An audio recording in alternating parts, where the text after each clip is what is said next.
All right, next we're going to discuss error types.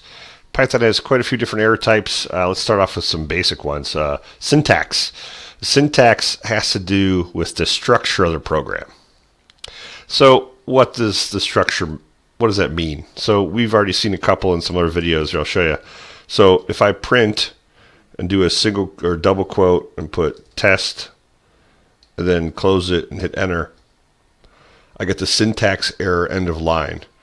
Something is incorrectly wrong with the structure of this little command or program. So pretty self-explanatory. There are quite a few different types of syntax errors, and we'll see more and more as more different ones as the course progresses. Another one is a runtime error.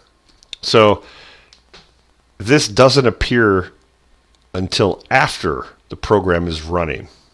So let's say we took the integer command and we told it to take the word old, I believe this is an example in your book as well, and hit enter.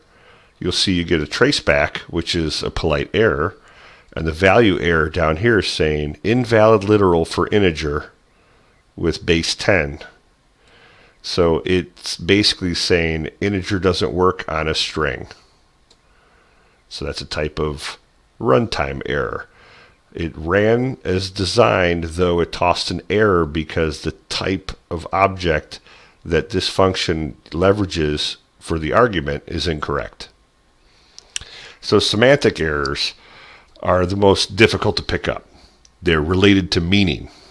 Programs will run as designed, though it performs incorrectly. These are often just programming or logic mistakes that is performed, and Python runs the code as designed without flaw, but there's some type of value incorrectly given to Python to perform an operation on. That's one example. But these are the error types, and don't be upset if you make errors. Python, like this one, tells you what you did wrong. Hey man, you can't use a string with the integer command. Okay, I get it now.